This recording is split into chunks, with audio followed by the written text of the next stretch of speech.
What do you get when you mix Ocean's 11 with Raiders of the Lost Ark and throw in a dash of American history? You get the blockbuster film National Treasure. Stay with us. Welcome, friends, to the 3324 podcast. Another great episode. We do music, we do movies, a little bit of this, a little bit of that, Eric, right? We sprinkle it all together. We mix it in a bowl. Indeed. This is what comes out. Yeah. Another movie that I haven't seen. Yeah. Or for the first time this weekend. Yeah. Oh, wow. Yeah. Yeah. Yeah. Nice.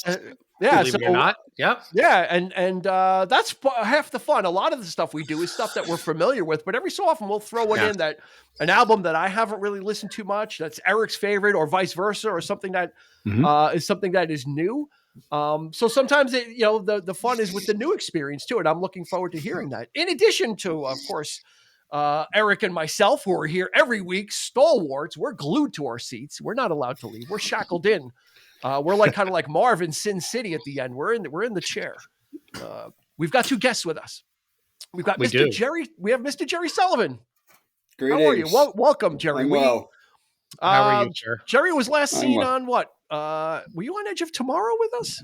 No. Field of Dreams. Field of Dreams. Yes. Field of Dreams. Yes. Mm-hmm. Yep. After one of our other guests no-showed us, it was just Jerry on his own. Seriously, I had nightmares about That's right. That's right. Probably, yep. He probably, the other guest probably was drinking the PBR and passed out, and that's why Jerry is going with the Budweiser today. Happens to the best of us. And there's no way we could do National Treasure without someone who is so steeped in history. This is so up your alley, my friend. This should be in his wheel. I was thinking of you the whole time watching this movie. Yeah. If he says, if the first words out of his mouth is, "Why did you ask me to do this?" We're gonna have to end this episode and just. We're totally off base and we don't know what we're doing. It's Mr. Sean Grady, co-creator of. You would be on this. Yeah, of course. He's got to be. Co-creator of Drama from the Past, which is historical reenactments. They do one act and short plays, him and his partner, about the American experience in revolutionary times.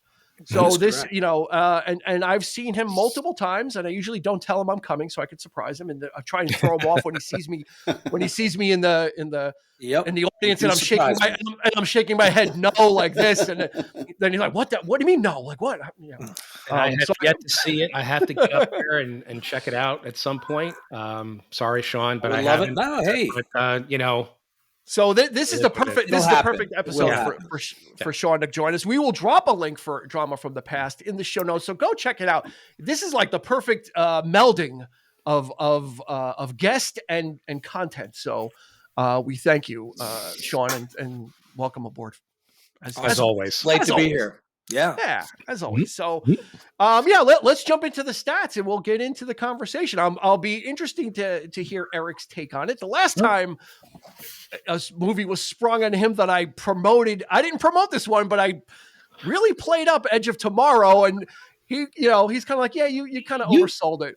I was like a used car salesman on that one. So yeah, that was an oversell. I walked off the lot with it. So mission accomplished. I got the job done. So. You've mentioned this movie to me several times. Like, have you seen National Treasure? And every time we see each other, it's like, you didn't see National Treasure? You haven't seen that yet? You haven't seen that yet? Yeah, it's like I keep checking in on it, and he keeps saying no. But you really didn't say much about it. No, I didn't. Edge of Tomorrow. So and we'll get to that too. I think there's kind of I think Nicolas Cage has to do with some of that. But let's get into the stats, and I think we'll talk about that. This was released in November of 2004, directed by John Turteltaub, written by Jim Koof, Cormac Wibberley. We've got these interesting names recently: Cormac Wibberley and Melanie Wibberley. Before who wrote Edge of Tomorrow? It was the two brothers or sister, and they had an interesting last name as well. Yeah. Also, they co-wrote Dial of Destiny. $100 million budget and a $347 million box office. So this was put yourself back in 2004. This is pre-MCU, so $347 million was big. Mm-hmm. Was big back then. We got to put ourselves in that mindset of pre-Iron Man and pre that kind of stuff. That's right. Eric, this stats for you. The music was done by Trevor Rabin of Yes. Yes, it Yes. was. Yes, it was. Yes. Yes. But very understated. I found. I mean, I'm surprised. Kind of a standard movie score. It's kind of a standard sounding score. Yeah. Yeah. I was expecting more from it, but I saw it. I was like, what? Like, yeah, it's cool. You don't see his name very often, but yeah, not very experimental. Kind of, he just put out a new album, which I hear is really? very good. Okay. But anyway, any tours with some of his Yes compatriots as well. They kind of go around. So that's Trevor Rabin is a rock musician or a progressive rock musician. He was in the resurgence of Yes. So it's interesting that, kind of like Stuart Copeland, some of these artists kind of transition into scores. And they do it kind of undercover. They kind of do maybe one or two small films. But then before you know it, they're doing some big projects. So, that was Trevor Rabin. The idea of this story dates back to 1997. So even though it was in 2004, John Turteltaub was working with the story writer about this idea. And I think my open was the best way I could describe this film, because it's a heist film, right? So it's got some Ocean's 11 DNA in the beginning. And then it's got the Raiders DNA in it. It's got the quest, the clues, the puzzles. This was because this is before Crystal Skull. 4 years away would be Crystal Skull, and of course we all know how that turned out. But the fact that there weren't any movies like this, on the landscape, like an action adventure sort of like treasure hunter thing. It was definitely time, and Disney did it very well. And this reminded me very much of like Pirates of the Caribbean, that type of the first Pirates. I was very pleased with that film when I first saw it. It was just a fun action romp, thing. And this was exactly the same feel to me. Like, I wish Disney would do more of this kind of thing today. Yeah. This kind of live action type of stuff where it's not related to superheroes. It's not related to whatever, but it reminds me of the days back in the 70s when they experimented with things like the black hole and movies of that ilk, like just trying different things, sci-fi or whatever. And this was definitely in that vein of like an Indiana Jones meets, but in the modern day. Yeah. And I enjoyed it. I had a lot of fun with it. I really did. It was great. And here's the wrinkle: is normally when people do Raiders or Indiana Jones knockoffs, it's always exotic locations, South America. This one takes place in the United States. In the United States, yep. Which is very interesting, Sean. Right? Because normally, one of the things I wrote down is modern day America. I'm putting it in air quotes for those not watching on YouTube. Modern day America is too new to have this deep history, like in Raiders when they're going for the Ark and Egypt and civilizations from 1,000 years ago. Not that there wasn't civilizations here, but this is dealing with more of a modern history, meaning revolutionary era, right, Sean? Yeah, no, we are, we're a new nation. We're only 250 years old in about 2 years. So we're going to be celebrating the 250th anniversary of the American Revolution. And that's like a blip on the radar of like a Great Britain, which we broke free from. So, we forget that sometimes that there's other places on the world that have been around a lot longer than we have. And of course, there were civilizations buildings older than us. And there were civilizations here, well before we, came and took the land from them. So the interesting thing is, well, then how do you kind of have something that's where the stakes are so high, or the treasures, and they kind of deal with that in the beginning with Christopher Plummer, who makes a cameo in the cast. Well, we'll run through the cast and we'll kind of get into it. Christopher Plummer is like the first kind of big name actor you see in the film. And he plays John Adams Gates. And this is another interesting wrinkle in this type of story, is that usually in these adventure or indie clones, the adventurers are well regarded. Usually, they're roguish, but they're well respected. Whatever. In this case, the Gates family are crackpots. They're not believed. They're thought of as crazy conspiracy theorists. That this stuff is you guys are nuts for it, and kind of as a result, their name is kind of tarnished and sullied. So that's another interesting wrinkle on this, is that they're not like the well respected. Oh, Dr. Jones, and what's your opinion on this? These guys are world renowned, and these guys are thought of as crackpots and just crazy people. So you've got Christopher Plummer as John Adams Gates.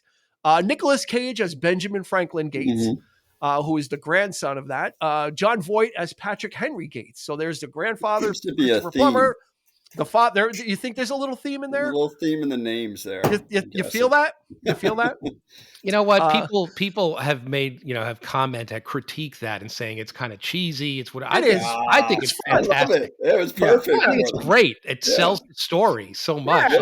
And the fact that this family has that tradition of naming their prodigy, like after presidents, famous presidents. And figures from history. It's just a great wink and a nod, and it kind of helps set the table a little bit. You've got Sean Bean, the great Sean Bean. This guy's not bad in anything, but he's really good in this. He's Ian Howe, and he's kind of the villain. He spells his name correctly, by the way. He spells his name correctly. That I knew from the very beginning. It was very predictable, and this is the only thing. The only thing that you can't cast Sean Bean in a movie and have him in the first 5 minutes of the film and not say that he's gonna be the traitor. And if you notice, like everybody's dressed in black, he's the only one dressed in white.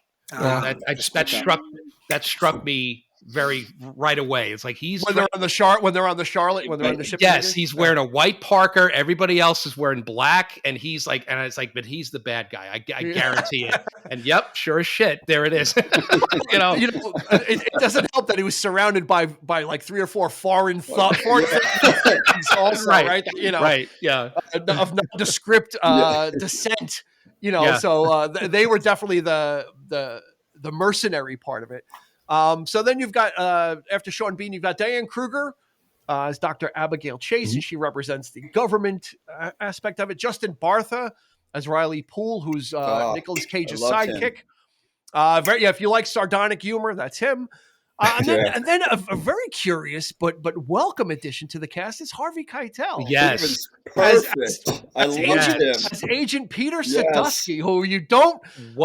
Oh my God, we'll get to it, but man, I was very impressed. This is cool. Exactly. Yes, and that's what it is. Is these types of movies are a dime a dozen, but when you get a top flight cast like this. You're in. I think you're in for it. I think even if the movie kind of flounders a little bit, the star power and the actors, they sell it, and they can keep it. They can literally keep it afloat like the Intrepid that they were on. Well, you mentioned Nicolas Cage, Dean. Now you kept this movie I guess for me at arm's length, worried that I wasn't going to buy Nicolas Cage in the role. Is that accurate? Not that. Okay. What it is some I don't know how you feel. I believe I'm pretty sure you like Nicolas Cage, but a lot of people have a love-hate relationship. A lot of people really dislike Nicolas Cage. No matter what he's in, they can't accept because he can be so over the top. But he's a really great actor. So it's like one of those things. Like there are some people that I've said you need to watch. You should watch National Treasure.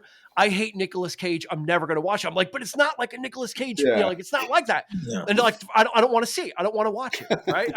Sean, do you get that? Sean, that like for some people, he's an acquired taste. Sure. I don't have a problem with Nicolas Cage. I like him, but I thought he wasn't as Nicolas Cage in this film as other films. I think I don't think, I think the story was playing him in a sense rather than him playing him in a story. Which there were some flashes of Nicolas Cage, especially when Abigail Chase, those initial interactions, like quiet, please, and you're just not going to shut up, are you? Like there's, some of those Cageisms came out, which is good, and I love Nicolas Cage. Didn't dominate the film. Yeah, no, he wasn't over the top. He wasn't, really. I mean, I love his humor. Yes, and he's got that sort of quirky thing about him.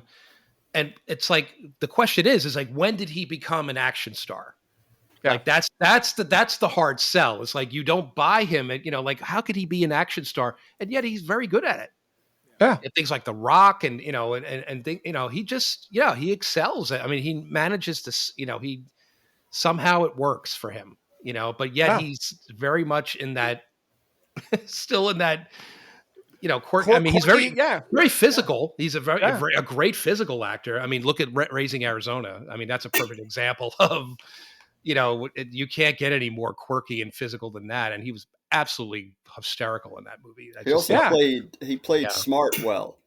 Yeah, like I could kind of believe that he knew all this stuff. He was figuring all these things out, and it was just kind of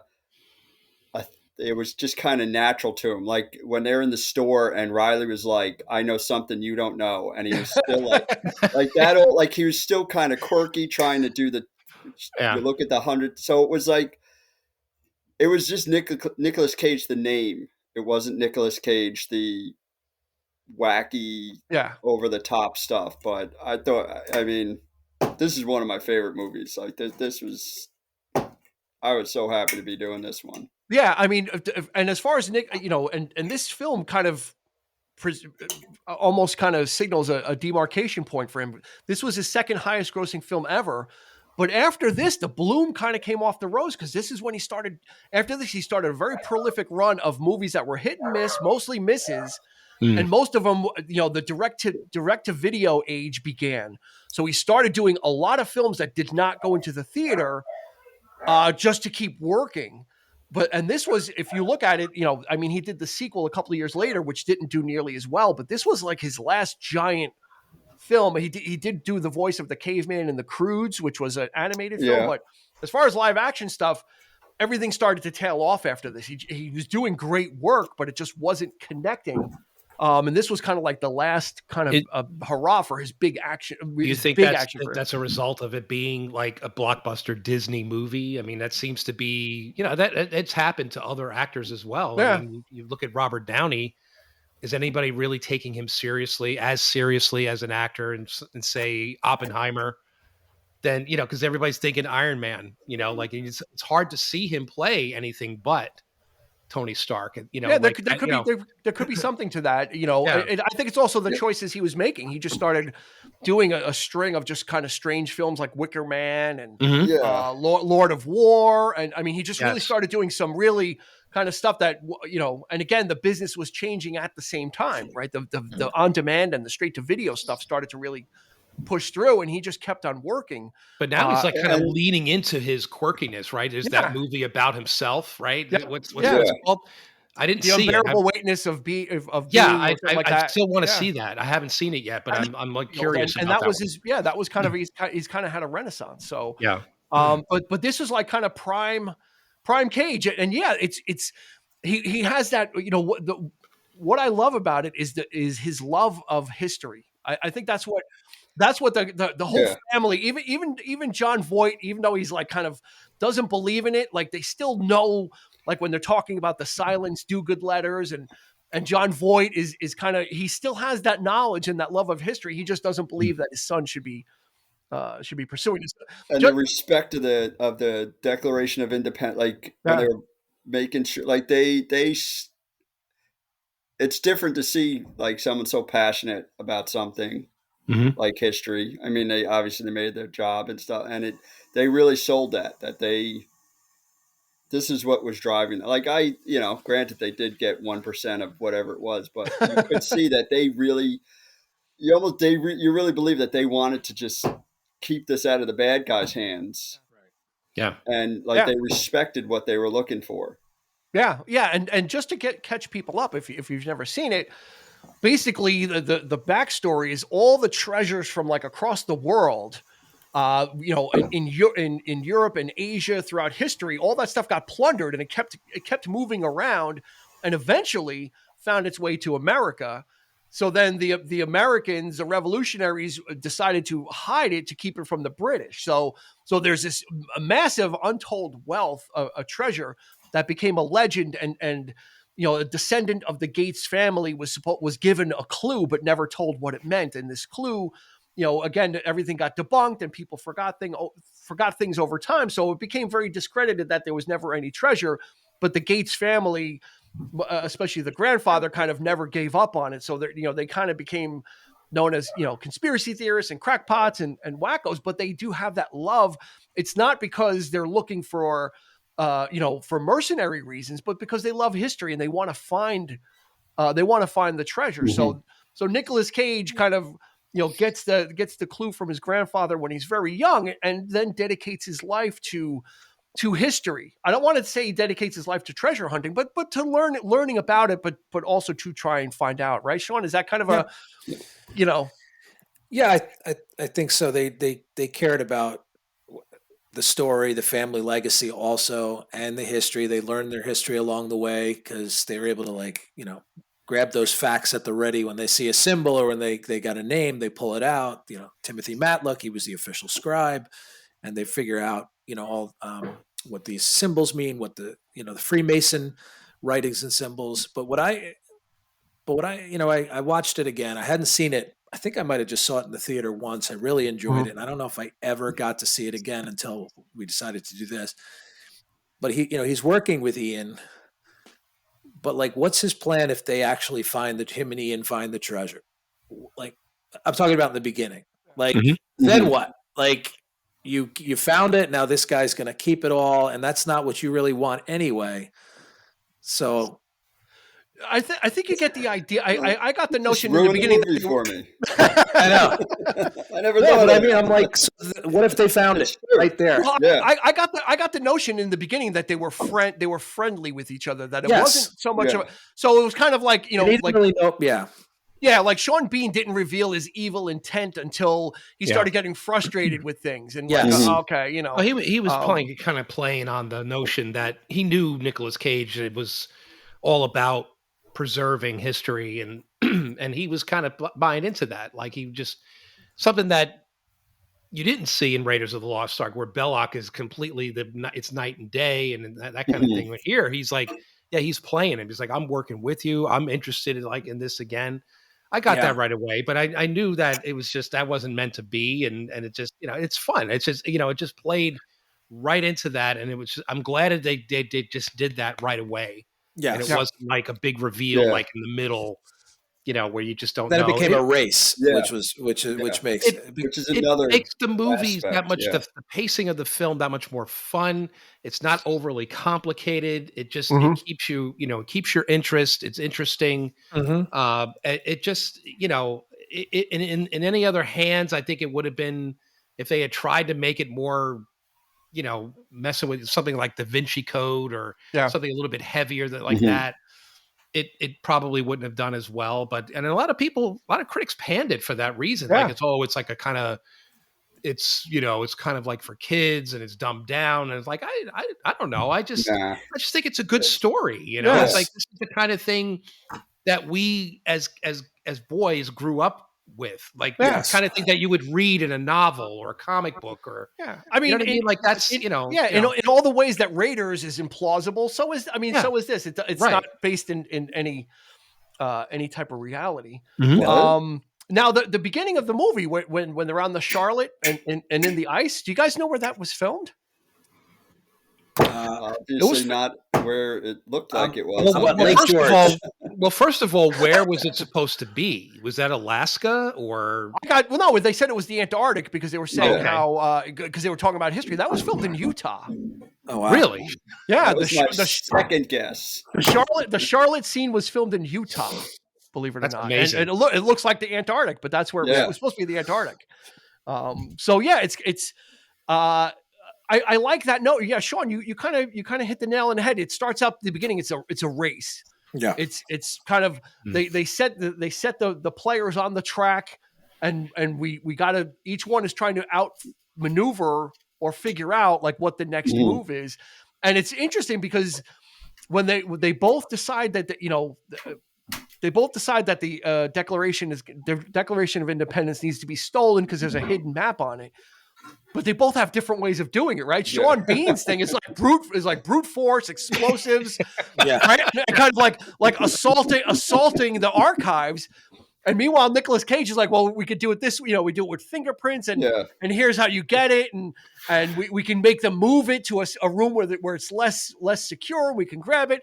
So that was interesting too. Again, you've got a heist, but you've got it from two different aspects of one is just like a home invasion style. It's kind of like it's kind of like the Dark Knight and the Joker, like blowing things up, and it's like, and then Nicolas Cage's portion is like Mission Impossible, where it's very just very meticulous and quiet and just tense, he didn't want to do it with violence. He didn't want to hurt, not that Sean Bean wanted to, but they wanted to, he wanted to make sure that he was stealing the Declaration to protect it. He wasn't stealing it. He was stealing it so it wouldn't be stolen. And that's funny because they tried to go the scene when they basically explains like, well, this is where we lost the FBI. It's like, oh, well, this is where we lost Homeland Security.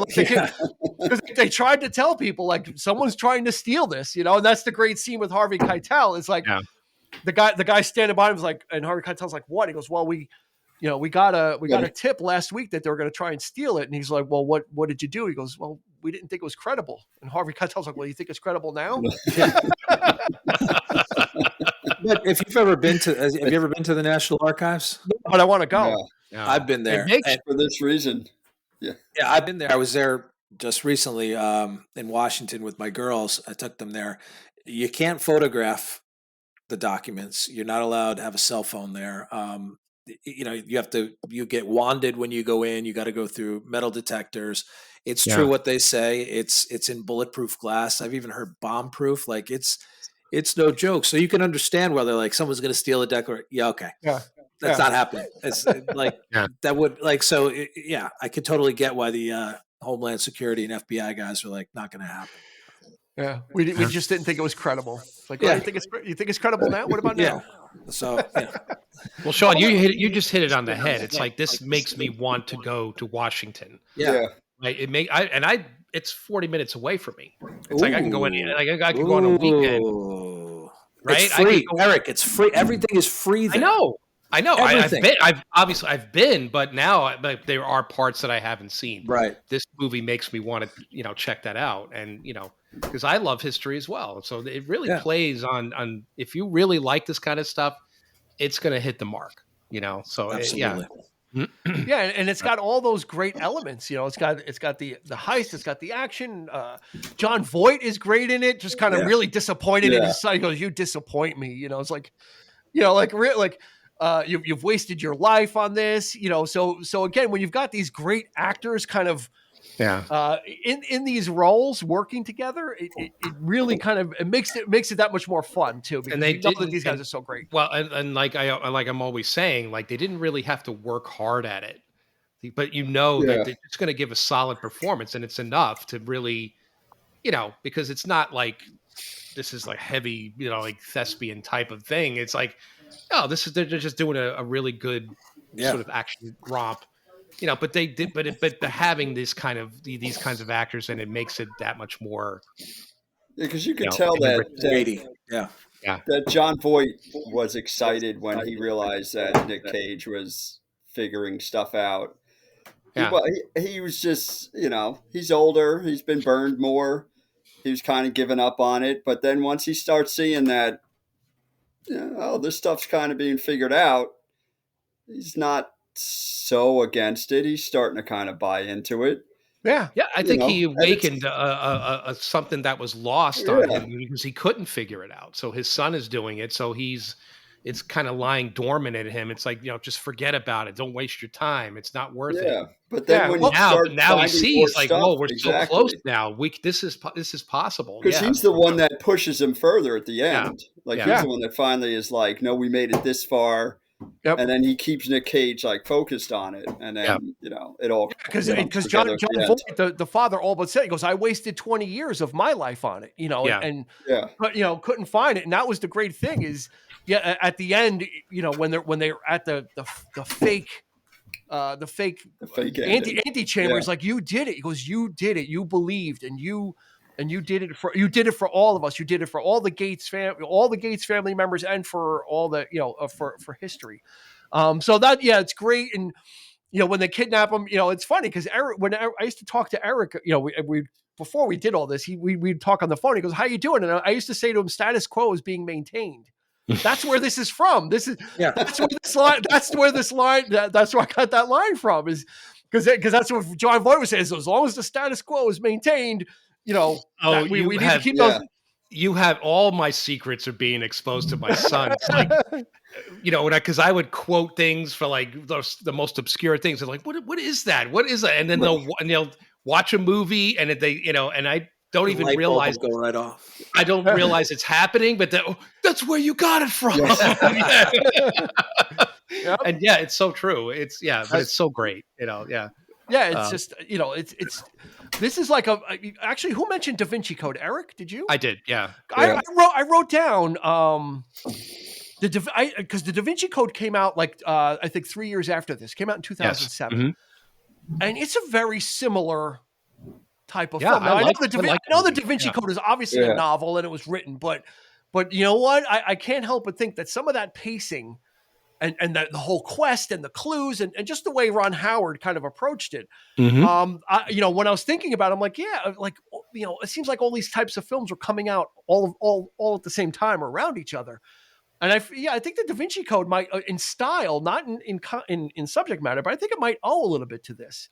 I agree. This kind of brought back the clues and the hunting and the going to different places. I totally agree. And the book is, I think, probably a lot more complex than the movie was. And, of course, the whole controversy of, what it's, the religious, things and all that kind of thing. But they played it like it's like an action adventure sort of thing. Like, very similar. I was very surprised. I was very taken by that watching this movie. It's like, it's very much like the Da Vinci Code. Yeah. And even in Crystal Skull, like the reveal at the end with the room of the treasure, right? Mm-hmm. That to me was like, that's Crystal Skull right there. When he's like, that's Mesopotamian, that's Egyptian, that's this, that's that. And you had everything from all around the world in that one, chamber, which was, and this, I have to say, it definitely outshined that scene in Crystal Skull, because this thing was like, it kept going. Like, I love that. Yeah, it's great when he lit the fire. I don't know how that's possible. Why it's but you don't care. You there's don't no care. Possibility in this. It's just fun. I don't even know how he lit the torch. Like, when he first picked up the torch, like, it just lights up. Like like it's already got the oil on it or whatever. That's what happens. But at that point, you don't care. You don't give a shit, because it's just so like cool. That's like, they took they took the ending of Raiders and they built on it even further. They brought it to that nth degree. But it's really cool when he puts the torch in the gunpowder and the lights just like the rows of lights just keep lighting, and then it goes even further, and then it goes up, it just keeps going, and it's not only deep, but it's also high, and and it kind of goes up, like at an angle, and it just what an amazing scene that was. That was great. Yeah, well, there were stairs. Yeah, and the subway though, they did make mention, because there was one part when they were at the top of that final quest, and they're like, and the rumbling, and Sean Bean is looking up, or Nicolas Cage goes, "It's a subway," so they acknowledge that they're under, they're deep underground. I think Nicolas Cage said 5 stories underground to Harvey Keitel. He goes, "Well, it's 5 stories right below my feet." So it is fantastic, but so are all these other movies that we watch as well. That was some of the criticism, was kind of what's the problem? It's not realistic. It's not supposed to be. It's this is that kind of movie. Just go with it, man. I think what I like, and Sean, maybe tell me if you agree, is how they tied it into American history. Meaning, like the scene with the $100 bill, and he's looking at the clock, and the clock has a time on it, and they're able to kind of tie that into the quest. And then the part with the glasses, when he's like flipping the glasses, and the font on like the information, it looks like the kind of font and styling on the dollar bill. It's like the same kind of artwork. So they really took pains to kind of tie this thing together, that it's like, well, they could, could this be? Could there be something similar to this? Like the Mason, because much like the Templar Knights and their legends of what they might have done, the Masons, the Freemasons and the Masonic temples in America were the same type of mystery behind them. Right. It was like this mysterious group of Masons and Masonic temples. And what did they do? I think they really, Sean, melded like the American aspects of American history and were able to kind of tie it in. Yeah, no, I thought it was great that they do that, and just going to each site. Like I just was watching it again with my daughters, and they kind of got. I didn't say anything. They kind of just like gravitated towards, and they're watching, and they're like, "Oh, we were there. They can't do that. They're not supposed to be up there, are they?" I'm like, yes, don't do that. Yeah, we don't. No. They're like, "You can't go up there, can you?" I'm like, "No," because we go on tours, and so it's fun. Like they're blending in all these sites and all the history and how it relates and part of the quest. It's well done, and it is good for kids. And you get a little bit of a lesson along the way, which is kind of cool. Yeah, and I think the reverence that they have for the history, like I said, they're not looking. The Gates family isn't looking to plunder it. No, and it's evidenced by the end where Benjamin Gates, Nicolas Cage gave he goes, they gave everything away. They kept 1%. Much to Riley's consternation that it could have been a lot more, but that's the thing is it was for history, and at the end they said, this is what they wanted to do was give everything back. Put some in the Cairo Museum, put some here, put some in the Louvre. So they have that reverence and love of history. That's why they were doing it. It wasn't for fortune and glory and for that kind of stuff. It was for the love of history that the Gates family, they were a direct link to this. So they were participants in history. It was more of a vindication for them. I think that's really what it was more like, this was real. It did happen, and we're gonna prove it. And we don't need the money. We just, they have a place in history that was debunked and thought of as crackpot information. And they proved that it was more than that this was a real thing. And that's the fun of it. Again, is you're not rooting for them to get the money. You're just rooting for them to protect the Declaration of Independence and kind of, it's almost like saving America. It's like these guys are trying to take the Declaration and they want it, even though he's going to give it back to them, but it's still like nefarious. The scene where the cat and mouse where they split up and then she's got the in the white tube and the thing just falls out of her hands and it's like rolling in the street and the trucks come and you're like you actually give a shit, like, right? It's like a character, right? It's like no, like you can't see that. It's not like like you don't care about something fictional. Like a piece, like the headpiece of the staff of Ra or something getting destroyed, you don't really care. Right. This thing you care because it's real, because it's a piece of history, and so it raises the stakes, in that sense. So it worked very well, I thought. Yeah, there's several parts where the Declaration is like in peril, like at the end when he's like, "You dropped me to save the Declaration of Independence." I would have done the same thing to you. Yeah. It's like, whoa, like you see the weight of that document that like someone might lose their life over this, just to preserve this piece of paper, and it's not just a piece of paper.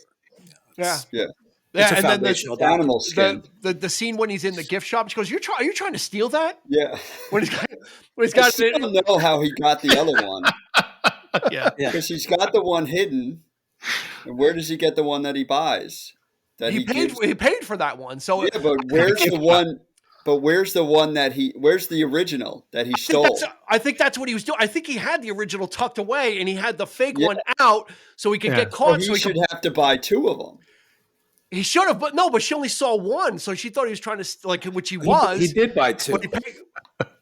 Did he? Yes, he bought two, and he gives her the fake one. Yeah, he's got the real one. Yeah, those when you got to pay with a credit card. He's like, well, I guess I might as well buy two. Yeah, we're on the grid.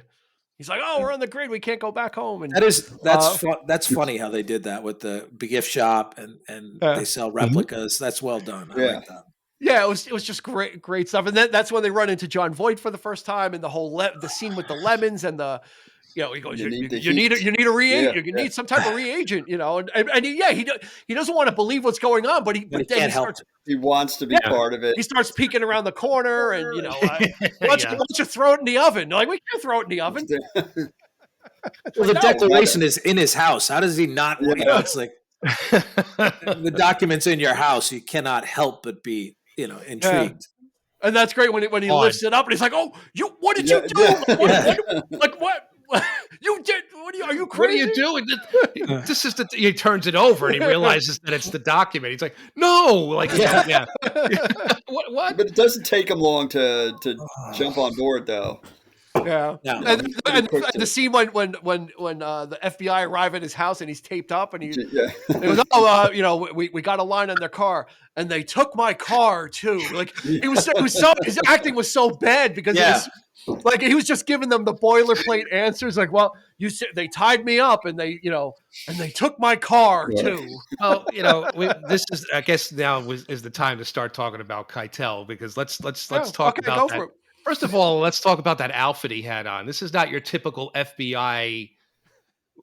Well, he's high-level FBI. I mean, he's wearing this fancy tie, so I knew something was up with this guy. He's got the pinky ring from the get-go. Like, I'm like, this guy, he's something about him that is just because you really didn't do much. You didn't really see him all that much, like doing much of investigating, or really, he was kind of like laid back about it. Right? He's the man in charge. He's got the other people doing everything. But when he reveals that thing that blew me away. I was like, oh, this is so freaking cool. Yeah. This is like this was like the dude in The Mummy. Remember, like the curator of the museum. Like, I was thinking the guy in The Last Crusade that was trying to protect the grave of whoever it was. It was like the protect, like the overseer type guy. That's right. Yes, and it very much plays on that, and it's just so cool to see. Like he was actually a part of this. Like he's like in on it, as so to speak, and he understands what's happening, and he's just kind of like, let's see how this plays out. You know what I mean? Like he takes that attitude about it. If you're wondering, like, oh, they got Harvey Keitel in this. Why isn't he more aggressive and more, like why, more Harvey Keitelish? Yeah, like he's like playing the typical like lawman thing, and I thought that was great. You knew he was in charge of it all. Like you knew that he was the man.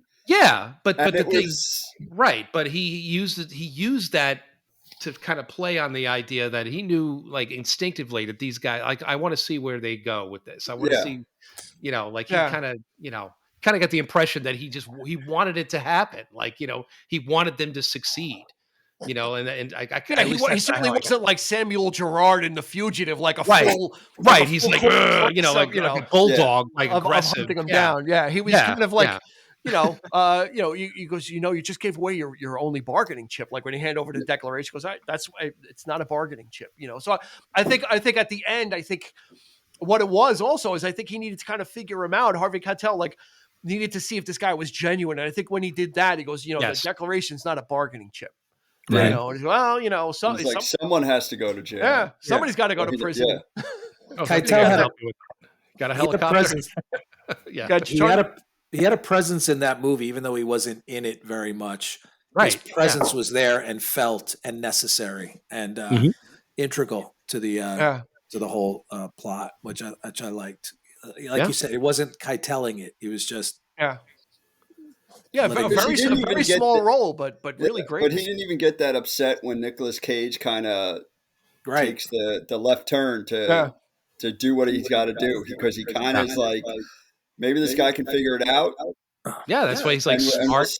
What happens? Yeah, I love that. Like he saw him as an asset. He was Harvey Keitel's character saw Gates, Nicolas Cage, as more of an asset. I think kind of like, I think he thought he was genuine, but I think at that final scene kind of cemented it. It was kind of like, give it away. And then Harvey Keitel was like, oh yeah, for the people. And he goes, that's the way it was meant to be. So, and then they show the pinky ring with the Masonic thing on it. It's like, okay, the thing of it is that do you think he might have been a believer of the family. Like everybody thought they were crazy, and he's one of these people that, he didn't seem to know too much about it in the beginning. Yeah. I don't think he knew much about the Gates family, He but wants to know where all his friends are, who is find out who his friends and family are. Let's get it worked up. So I don't think he knew about it, but maybe after researching, kind of thought, okay, you know, let's he was able to steal it, and they're kind of going from place to place with it. So you know, it's you go for the ride on this film. That's why I love this film. Yeah, it's rated PG, so it's there's nothing. It's just fun. Like it's like an old know what to time. expect. It's just a fun movie. It's just a fun movie that keeps moving.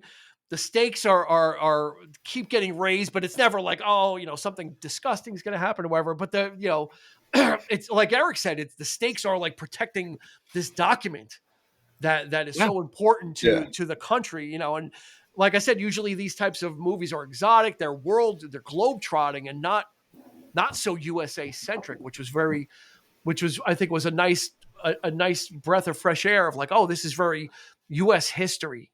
And it's also somewhat logical. I mean, obviously there's fantasy in it, but it was logical in how he figured each thing out. Like it seemed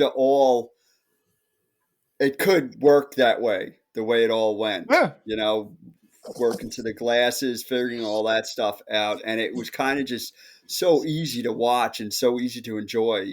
Right. Without much thought. You could just, you know, it was just fun to watch. It's not very often you see this type of thing, and there's a sense of optimism about it too. It's like it makes you care about America. It makes you care about, you know, the history, fathers and the history, and you know, you don't. Everything today is like debunking everything. It's refreshing. It was quite refreshing to see that. You know, when I watched it, I was like, I wish I had seen this back in the day. You know, and it comes from.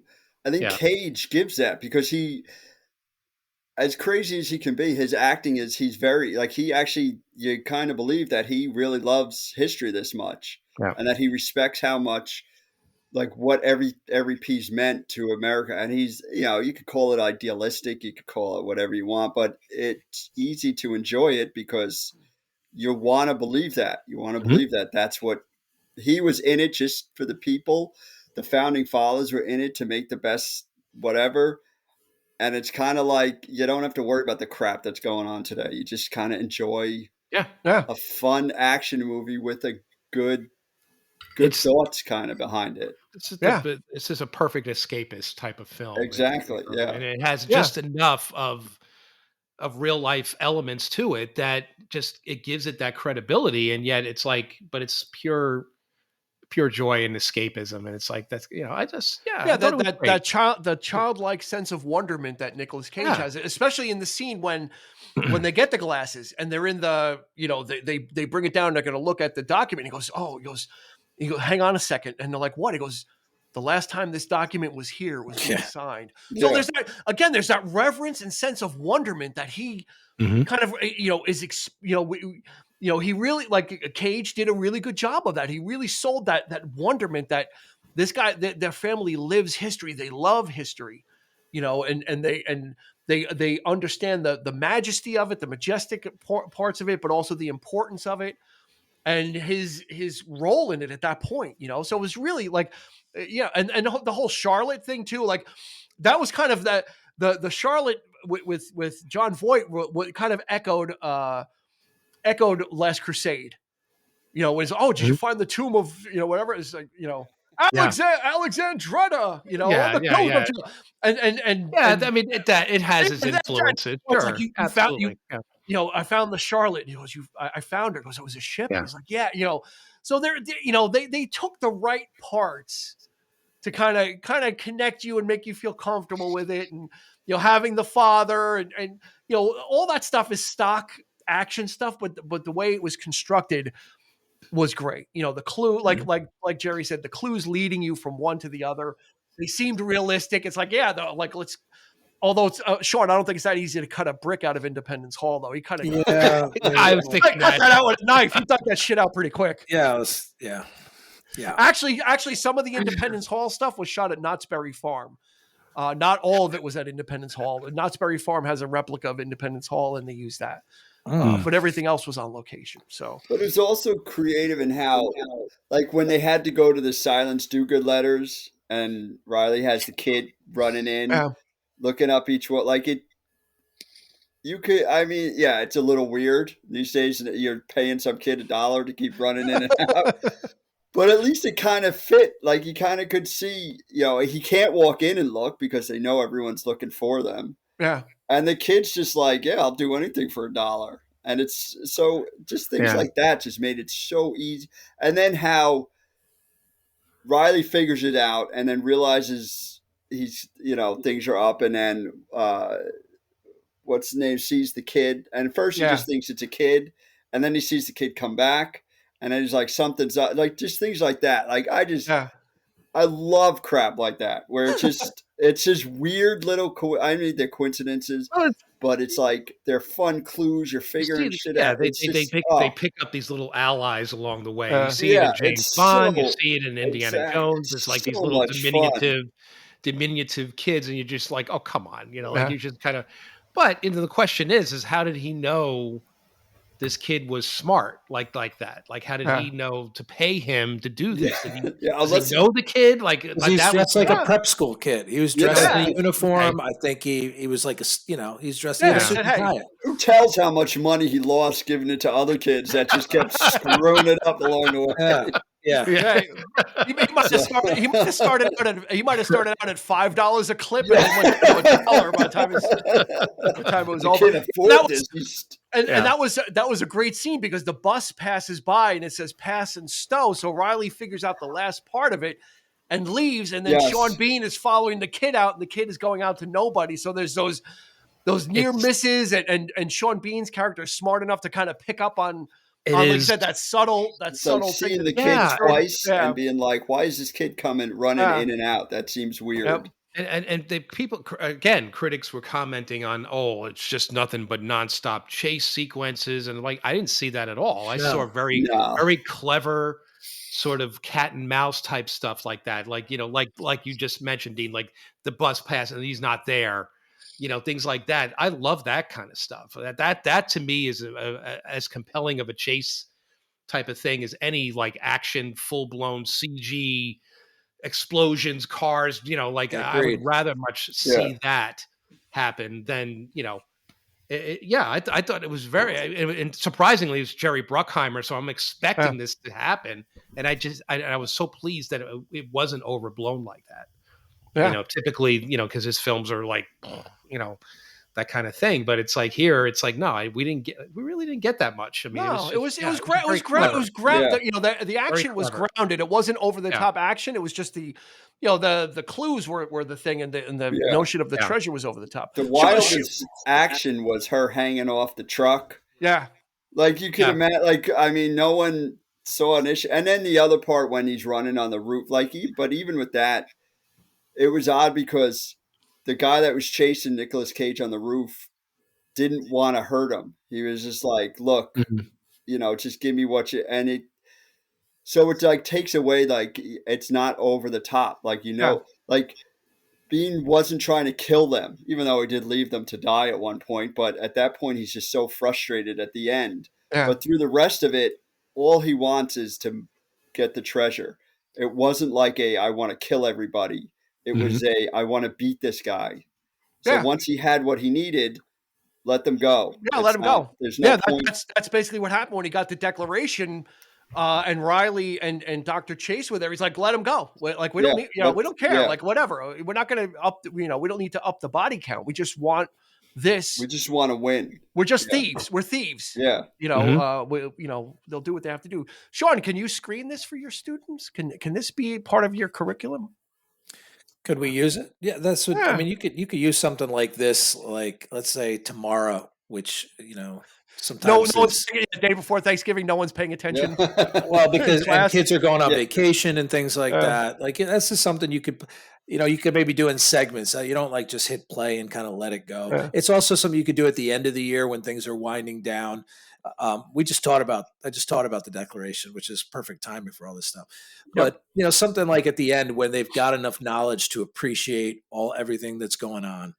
So that's when I would use it. And like I just said, my girls watched it with me, and because we had been to a lot of these places, light bulbs are going off, and they're seeing like, oh, this is an important place because it's right there in the movie, and people are caring.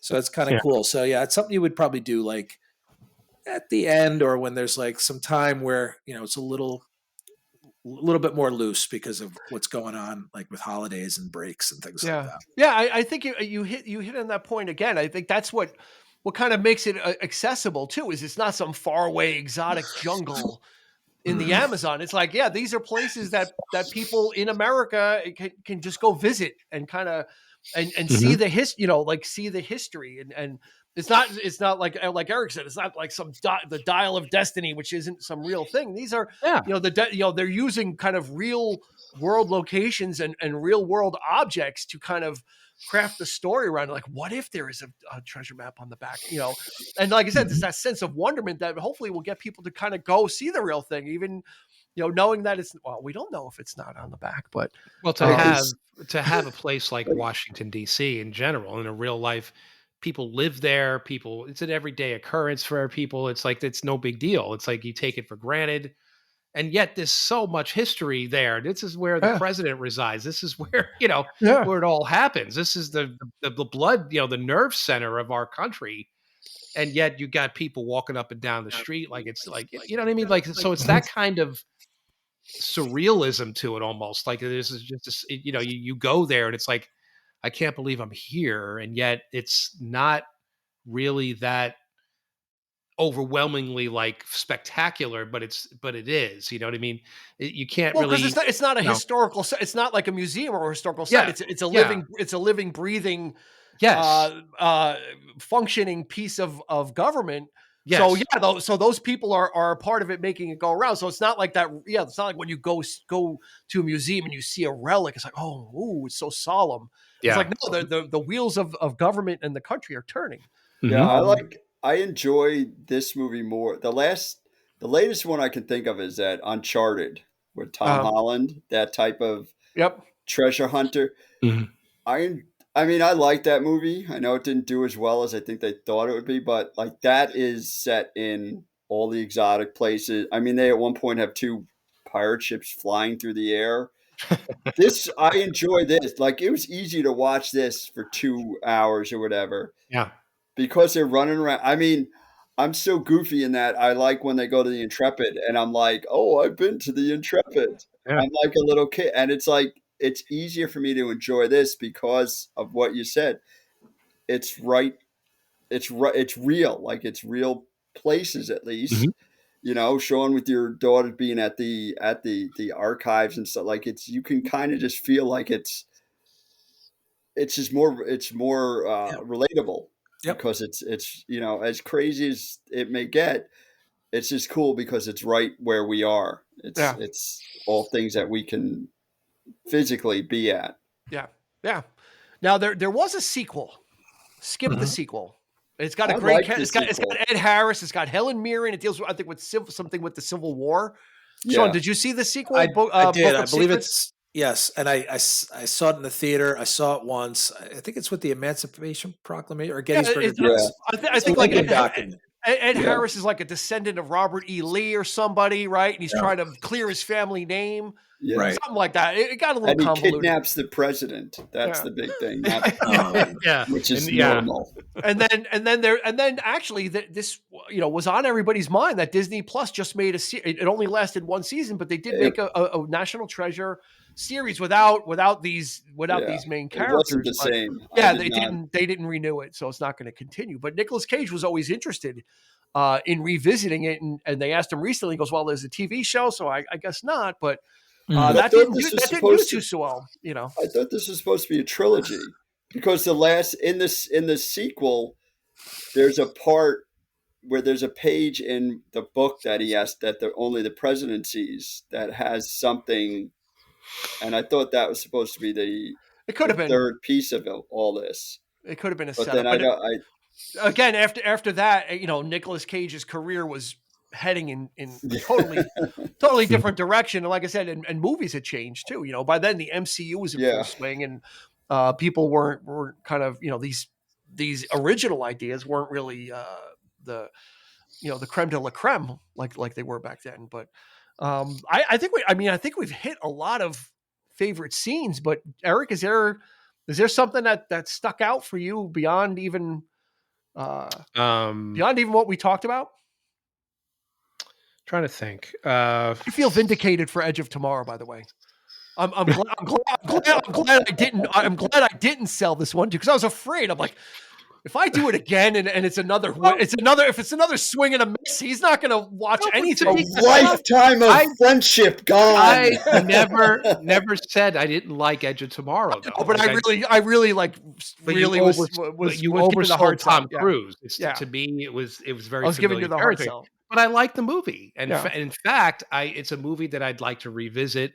Because I want to, the points that were made during the episode, you guys made some really, really great points about it. And what really got me about that one was the gaming aspect. Yeah. Like somebody, I don't know, I forget who it was. It might have been. It was me. Was it you? That, it felt Nick like. was saying it too. Yeah. Yes. That it's very much like a video game where you die and you keep coming back. And each time you come back, I never thought of it that way. So I'm like, that's actually a really great angle. So like, it's worth revisiting. And again, it's a good movie, but it's, this, I prefer this kind of thing.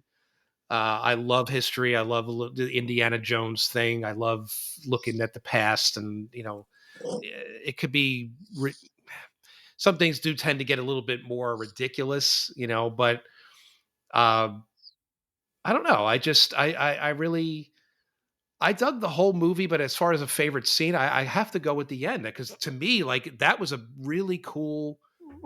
It just got better and better as the movie went along, right? I started watching. I'm like, yeah, this is pretty cool. It's lighthearted. It's whatever, but it just kept getting better, and I started really, really enjoying it.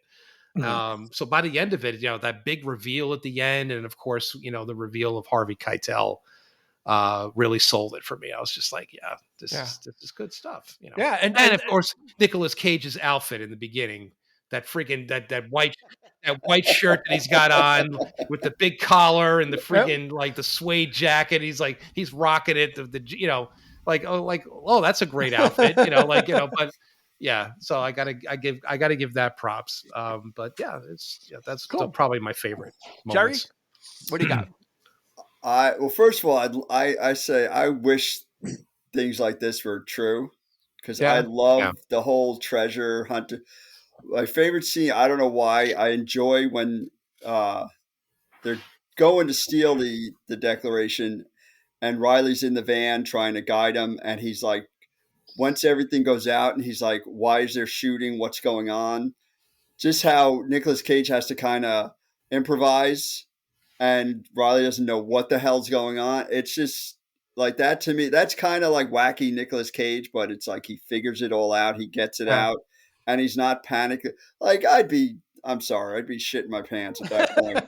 If people are shooting at me and everything's going wrong, I would panic and it would be over. So I just enjoy how it all kind of works. I mean, it gets kind of crazy when what's her name is swinging off the door. Yeah. But even there, that's another instance of he thinks he gets the Declaration, so he lets them go. Like they can just go. And it's like odd to, like that whole sequence of that, it just kind of encapsulates the movie. Like they're figuring things out on the fly. They think they have it. And Riley's my favorite character. I love that humor. I love that. Like he knows where his position. The one time he has it on top of Cage with the daylight savings, I would be feeling the same way. I'd be like, finally, I fucking got this guy on something. And so that whole scene, I kind of see most of his character in that. Yeah. So that's most entertaining to me. He's kind of like, so this is what it feels like to be you all the time. Exactly. Yes. And that's all he needs. Yeah, because I just want to enjoy this for a moment. They're like, roughly. So it's great. So, Sean, what do you got for what do you got for a favorite? My favorite part is followed by my one nitpick, All right. It is when they're stealing the Declaration of Independence and they're shooting at him. I love that he picks up the document because it's in the bulletproof glass and he uses it to shield himself, so it saves him. And I love that. But then when the door's shut, he like takes it out and rolls it right up like it's like it's a 200-something-year-old piece of paper. Like it's like just like roll it up, throw it in. Like, I know that's not quite. That opens up the whole buying the Declaration. Yeah, I mean, listen, I love it. It's just that I'm like, that's not.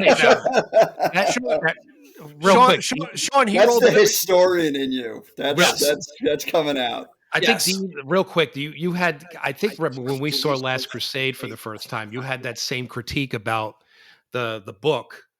Like that book would not be in as good a shape as it is. Like it should be like crumbling in your fingers if you touch it. You know, those pages are so old. They would, that's what it would be. Like you had that kind of similar critique, but suspension of belief. I let it go. I let it go. But, I'm thinking, where are your gloves? Where is like? Well, they do address that later when she's like, "How about the person that's trained in how to touch?" Yes. So they at least do accept that. They I let it go. It just I had it. I'm like, okay, and then I let it go. I'm on the ride. Sean, he rolled that poster up like a 15-year-old at Sam Goody rolling up a Judas Priest poster. That is perfect. Exactly. You are 100% correct. That's absolutely correct. Stuff it in the plastic. There you go. My favorite scene actually ties the whole movie together, and you don't realize it until the end. The secret lies with Charlotte.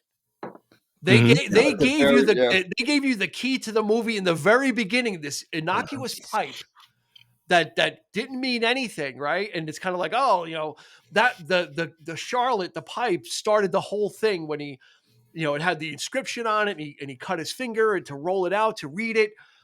And then later on, Sean Bean's like, you know what? I'll give you, give me the glasses, I'll give you the pipe, and I'll throw in the pipe as a thing. And that throwaway thing turned out to be the key. He's like, and then at the end, he's like, the secret lies with Charlotte. And he put easy. Yeah. He put the pipe in, and he had the stem of the pipe, and he turned it, and it opened the door. Brilliant piece of callback. Like screenwriting, and even further than that, he does acknowledge that. Like he says it. He goes, "Could it be this simple?" Yeah, and that sold it as well. Like it's just it tied up the whole Gates thing where that was the clue that was given to the great grandfather is the secret. Like that whole thing. We think it was just the start of the quest. Yeah, but it was actually the resolution of the quest was the secret lies with Charlotte. So just a really I love smart screenwriting like that. That kind of you don't think about it until afterwards. Like, oh wow, okay, that was the whole thing. So really great. This is a really fun movie. It's available on Disney Plus for streaming. So if you've gotten that service, you could check it out. Like I said, it's family friendly. There is nothing in this. You would I think probably the first PG film that Harvey Keitel has been in, perhaps. Yeah, it's true. Right? Well, somebody far cry from Bad Lieutenant. Yeah. He was in it so little. He was like, I can only do a couple scenes. Yeah, well, I can't. Yeah, this is too guys. We're gonna get the rating. That's gonna go. Yeah, exactly. I got to curse at some point. Maybe let me curse and leave it in the deleted scenes. Like somebody was shooting at somebody, or somebody was mad at somebody, and who was shooting and who was being shot at, and why were they mad at each other? Yeah. So really, really great stuff. This is just a I think all of us got the point across. It's a fun movie to watch. It's a really great one. So that's going to do it for this episode of the 3324 podcast. Jerry Sullivan made it through with one really large can, or did you crack open a second? No, just the one. Still on. Oh, that's that slamming noise. It's not like I'm a raging alcoholic here. It's not like you. It's not like you are, but you might be. Thank you, Jerry. Thank you for joining us on this episode. As always, Sean Grady, thank you for joining us on this very historical episode. Right? Yeah, thanks for having me. Hope you had a great time with it. You can see an extension of this via Sean Grady and check out Drama from the Past. We'll put the link in the show notes on Facebook. Go ahead and visit because he's kind of keeping that spirit alive as well. There are people that do have that are around now that have a love of history, and Sean is one of those. Mm-hmm. And it's evident, and he takes it seriously, but he's got that genuine love of history. So do us a favor: is watch the film and go check out Drama from the Past and check out what they're doing. It's a really great companion piece. And of course, Eric, as always, we're here. We're always here. We're in our chairs. That's right. He's in his comfy couch though. He moved. I moved this downstairs. I was like, you know what? Enough of that room. It's too white. It's too bright. I like the comfiness of my living room. He's like, I'm taking this show on the road. I'm getting out of that room and I'm going down to the couch. So he's on the comfy sofa, and I remain in my Jeff Lynne shrine as always. You can find us exactly in our same places each week. So we thank you for joining us. So for Jerry, for Sean, and for Eric, this has been Dean asking you to please be kind. Go ahead and rewind.